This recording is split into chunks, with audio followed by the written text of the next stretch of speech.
How's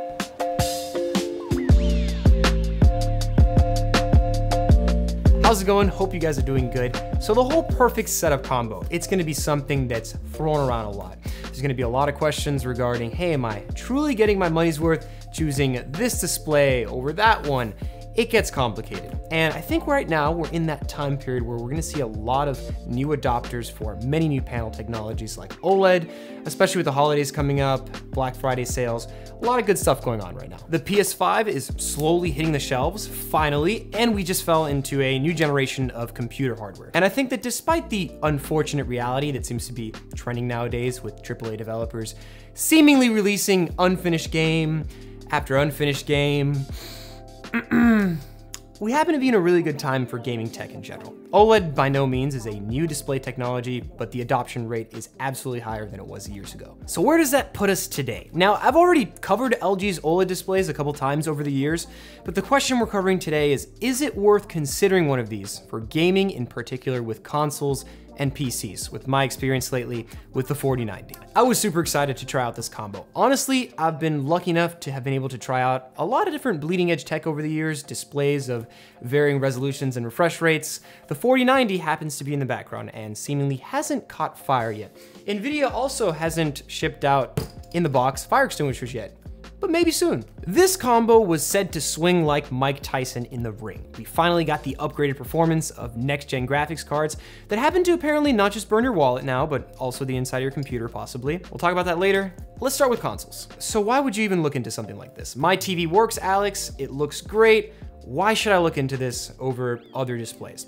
And I think primarily it has to do with check marks. The main point is that we don't get console releases each year like we would with other devices. So there's always gonna be a big defining feature that's gonna make you wanna jump on it. One of those happens to be resolution and refresh rate. The latest HDMI 2.1 standard allows us to utilize the peak performance of these consoles, and this TV happens to be very appealing to the gaming audience. LG isn't dumb. They know that people want these compact style displays for gaming in spaces that aren't exclusively bedrooms or living rooms, but more like the smaller compact spaces, like on desks. So they shrunk the OLED lineup to 48 inches at the start, still think that was a bit too big, to now a more manageable 42 inches. So there's a pretty simple formula that pretty much nails the entire process of monitor research, and that's that normally the higher resolution panel you decide to choose, the lower the refresh rate you'll need to compromise for. But since consoles usually aim for 4K 60 or 120 now, this isn't really something you'll need to think about too much, but it absolutely still applies to PC gaming. Lately, I've played the MW2 campaign on this display and the performance has been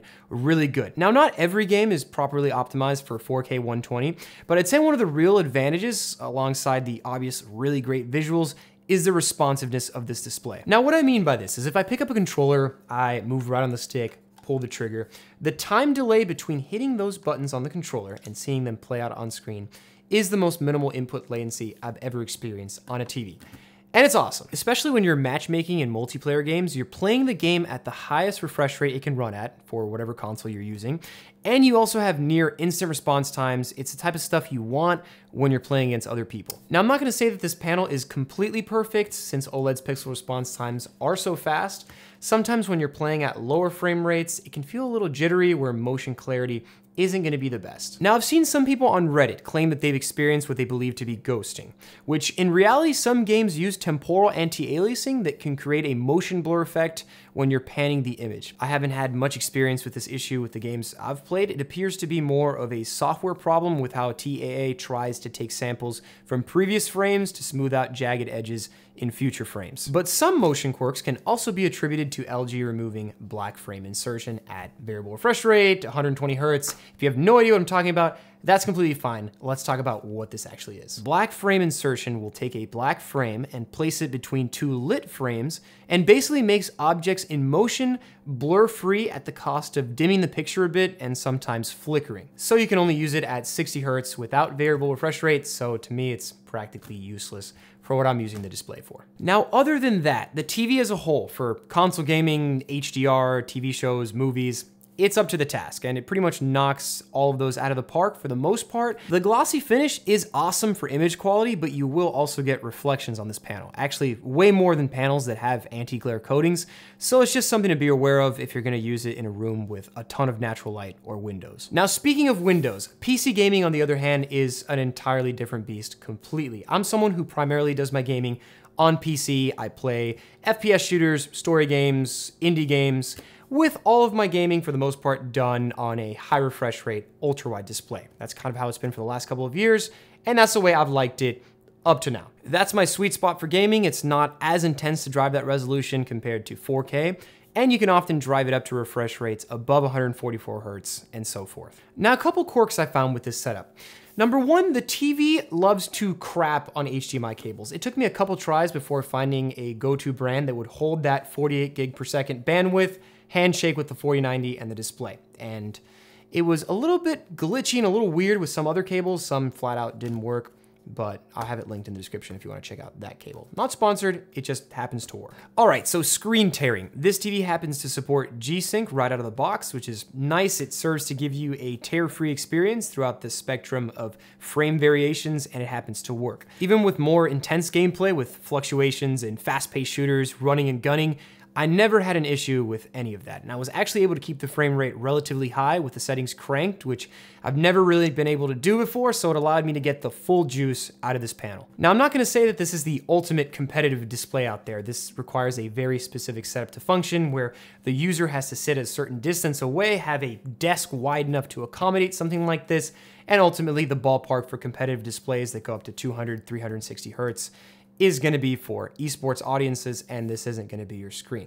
But I would say if you put the majority of gamers out there in front of this panel, they're gonna have an overwhelmingly positive experience. Most people are gonna love the way their games play on a TV like this. It's not perfect, no doubt. As a computer monitor, there's a whole bucket load of complications, ABL, text fringing, the lack of being able to wake the display from sleep like a normal monitor. But as a standalone gaming experience, this is easily top tier. The stunning visuals at 4K with crank settings, ridiculous depth from OLED's contrast, color reproduction, even the viewing angles are great. So aside from the C2, I also want to talk about the 4090, because I feel like if you're on the hunt for a graphics card or an engine for your computer to drive a panel like this, alongside the 30 series, which can absolutely still power it, the 4090 might be on your radar. NVIDIA's reputation lately really hasn't been the best, and now to top it off, their $1,600 flagship graphics card appears to be popping up all over Reddit with users reporting melting, which is never a good thing.